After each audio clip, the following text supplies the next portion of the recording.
Akbar the great, এটি একজন বিখ্যাত ইতিহাসবিদ বলেছিলেন। তার মতে সম্রাট আকবর ভারতবর্ষের শাসকদের মধ্যে অন্যতম ছিলেন। এমনকি ভারতের প্রাক্তন প্রাইম মিনিস্টার পণ্ডিত জওহরলাল নেহরু তার লিখা বইয়ে উল্লেখ করেন, Akbar success in astonishing for he created a sense of oneness among the diverse elements of India. He was a secular, he was a liberal, he had a great personality. তার রাজনৈতিক ও সামাজিক কর্মকাণ্ডগুলি মানুষের কাছে খুবই প্রশংসনীয়। মুঘল সম্রাটদের যেমনি পজিটিভ সাইড আছে, তেমনি ব্যাড ইফেক্ট নিয়েও সমালোচনার কমতি নেই। আজকে আমরা এমন একজন ব্যক্তির ইতিহাস সম্পর্কে জানবো, যিনি ভারত উপমহাদেশের সর্বশ্রেষ্ঠ সম্রাট হিসেবে পরিচিত। তাকে নিয়ে অনেক সমালোচনা হয়। Is actually great or not? চলুন আমরা দেখে আসি।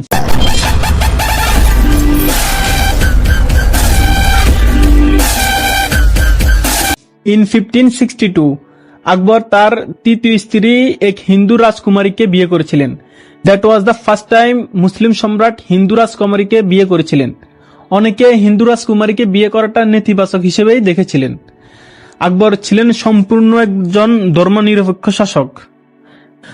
বাট লেটস অ্যাডমিট, আকবর অনেক নারীকে বিয়ে করেছিলেন। এমনকি তিনি তার গার্জিয়ান রামকান্ত, যিনি আকবরের পিতার মতোই ছিলেন, তার স্ত্রীকেও জোর করে বিয়ে করেছিলেন সম্রাট আকবর। সাম হিস্টোরিয়ান্স সে আকবরের 300 এর অধিক স্ত্রী ছিল, কিন্তু আমরা নিশ্চিত নই এই বিষয়ে।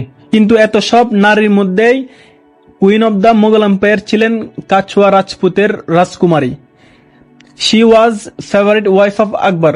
তিনি মোগল সাম্রাজ্যের কুইন হিসেবে টানা 43 বছর আকবরের সাথে ছিলেন। তিনি পরবর্তীতে সম্রাট জাহাঙ্গীরকে জন্ম দিয়েছিলেন। অনেক ঐতিহাসিকগণ বলেন আকবর তাকে পরবর্তীতে তার পূর্ণ মর্যাদা দেয়নি। ইন 1564 সম্রাট আকবর 60টি আদেশ জারি করেন, যার দ্বারা এখনো আমরা তাকে মোস্ট সেকুলার কিং হিসেবে চিনি। নাম্বার 1, যুদ্ধবন্দীদের জন্য কোনো দাস প্রথা ছিল না। নাম্বার 2, যুদ্ধবন্দীদের জোর করে ধর্মান্তরিত করা উচিত নয়। নাম্বার 3, হিন্দুদের তীর্থযাত্রা করতে কোনো কর দেওয়া লাগতো না। নাম্বার 4, যুদ্ধবন্দীদের কোনো কর দিতে হতো না।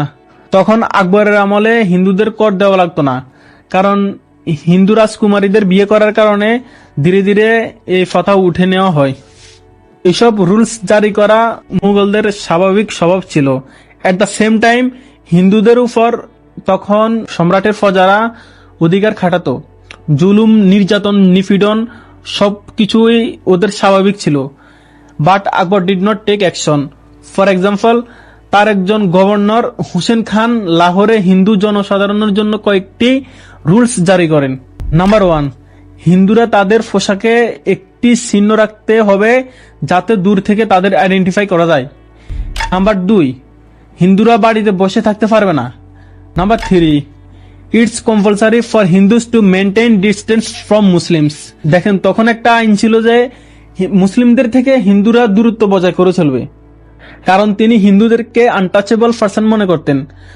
আকবর একদিকে যেমন হিন্দুদের জন্য উদার ছিলেন, on the other side he was completely ignoring. Akbar হিন্দুদের সবকিছু উন্মুক্ত করে দিয়েছে ঠিকই, বাট তৎকালীন ভারত উপমহাদেশের সবই মোগলদের অধীনে ছিল। তার কিছু মন্ত্রী ছিলেন হিন্দুদের উপর নির্যাতন নিপীড়ন করতেন, তাতে সম্রাটের কোনো খেয়ালই ছিল না। তারপর সম্রাট আকবর ধর্ম ও দার্শনিক নিয়ে একটি ইবাদতখানা তৈরি করেছিলেন। প্রথমত এটি মুসলিমদের জন্য উন্মুক্ত ছিল। মুসলিম পণ্ডিতদের যুক্তিগুলো ওর ভালো লাগেনি। পরে সব ধর্মের বড় বড় পণ্ডিতদের তার ইবাদতখানা নিয়ে আসতেন। আকবর কি ইচ্ছা পোষণ করতেছেন তা কোনো পণ্ডিতই ঠিক মতো বুঝাতে পারেন নাই। তিনি সিদ্ধান্ত নিলেন তিনি নতুন একটি ধর্ম নিয়ে আসবেন সবার সামনে, যাতে তার অধীনে থাকা পুরো ভারতবর্ষের সবাইকে একই ছাতার নিচে আনা যায়। তিনি তার বানানো ধর্মের নাম দেন দিন ই ইলাহি। পরবর্তীতে তিনি এটাই ভাবা শুরু করেছেন, তিনি নিজেকে সৃষ্টিকর্তার বার্তা গ্রাহক হিসেবে মনে করতেন। ফলে এতে মানুষে মানুষে ভেদাভেদ শুরু হয়। এরপর তার এই ধর্মটা আর বেশি দূর যায়নি। 1568 আকবরের অনুগত আবুল ফজল সম্রাট আকবরের আদেশ অনুযায়ী ফোর্ট অফ চিতর দখল করে। দ্য টাইম আকবর মার্শালারি মার্ডার 30,000 পিপল। সম্রাট আকবরকে বিশ্লেষণ করা খুবই কঠিন। আমরা এতদিন মুঘলদের উদারতার কথা জেনে আসছিলাম, আজকে মুঘলদের কালো অধ্যায়ের কিছু কথা আপনাদের সামনে তুলে ধরলাম। তিনি হিন্দু রাজপুতদের রাজকুমারীদের বিয়ে করেছিলেন ঠিকই, কিন্তু তাতে সম্পূর্ণ বিয়েটাও করেননি। যেমন হিন্দু রীতিতেও বিয়ে সম্পূর্ণ করেনি, মুসলিম রীতিতেও বিয়ে সম্পূর্ণ করেনি।